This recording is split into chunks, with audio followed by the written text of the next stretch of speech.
Be ready for the trial. Honesty is a virtue.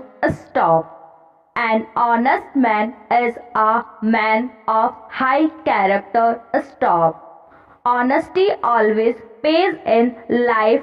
Stop. It may not be rewarding immediately. Stop. But it helps us in the long run. Stop. People rely on an honest man. Stop. They look at him with respect and honor. Stop. An honest man is self-respecting. Stop. He is a man of a high moral sense. Stop. He is fearless and courageous. Stop. He does not lower his head before others. Stop. He can face any situation in life with courage and confidence. Stop. Thus, honesty is the best policy. Stop. Para. We live in the world of competitions. Stop. There is a rat race for more and more wealth and power. Stop. It is an age of cutthroat competitions. Stop. People forget honesty. Stop. They want money and power through shortcut means. Stop. They want to be rich overnight. Stop. So they become dishonest. Stop. Businessmen feel that they cannot make money if they are honest. Stop. Our social system is based on the power of money. Stop. So everybody is made for money. Stop. An honest man often suffers. At times he has no money to maintain himself and his family. Stop. His sons and daughters may not get good education and medical treatment for lack of money. Stop. At the speed of 110 words per minute. Ready. Start. The third point I think that we have got to keep in mind, to which my honorable friend Dr. Shyam Prasad has referred, is the question of increasing the productive capacity of the country. Stop. That, of course, goes to the root of all the problems with which we are faced, and in the circumstances in which we are placed, I have no doubt that all the agencies of government concerned with production would do their best to meet this difficult situation. Stop. Para. Suggestions have been made by honorable members to the effect that there should be a suitable machinery which would enable government to take into confidence representative elements of the House, so that the proposals which government have in hand might be formulated and might be implemented with their assistance. Stop. Government have decided to appoint a committee, an ad hoc committee, for the purpose of considering what measures should be taken to meet the problems created by devaluation, and also to determine whether adequate progress is being made in the matter of implementing these proposals from time to time. Stop.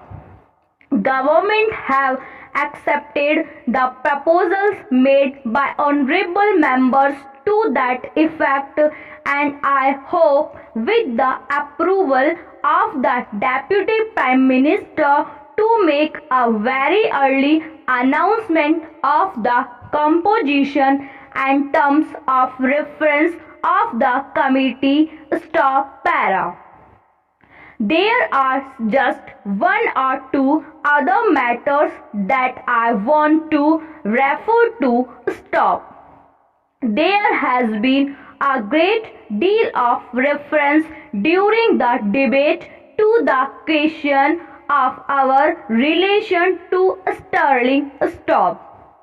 Although honorable members like Professor Ranga were prepared to admit that formally now there is no such thing as a link between the rupee and the sterling, circumstances are such that there appears to be a link which we are not able to get away from, and I have no doubt that what he has at the back of his mind is that since all this trouble arises from the fact that the greater part of our trader is with the sterling area, it is necessary that we should reorganize our trade in such a manner that the sterling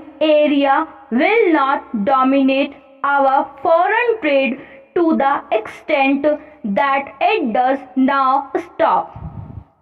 The difficulty about that is this. Stop. As Pandit Thakur Das Bhargav said in his speech yesterday, you cannot get away overnight from the commitments which history has made for us during the last many years. Stop para. It is a very difficult thing to build up trade connections, but it is a quite easy thing to destroy them. Stop. Rightly or wrongly, for purely accidental reasons or by historical developments, it so happens today that most of our trade connections are with the countries in the sterling area, and I think it would be a mistake from the point of view of our own interest to do anything which will destroy these long-standing trade connections which are of very great help to us. Stop. What we might do in order to achieve the kind of objective that honorable members have in mind is not to reduce or to destroy the trade connections which we have in the sterling area, but to build up new connections in other areas so that the existing trade connections that have in the sterling area would not be so large a proportion of our total foreign trade. Stop. That is really the direction in which we ought to move. Stop para. There is one other point I want to raise. Stop. That is a point which Mr. Munshi mentioned, that the circumstance which seems to stand in the way of increasing production in the country, of helping progress on saving and investment, is the way in which the income tax administration of the country is doing its job. Stop.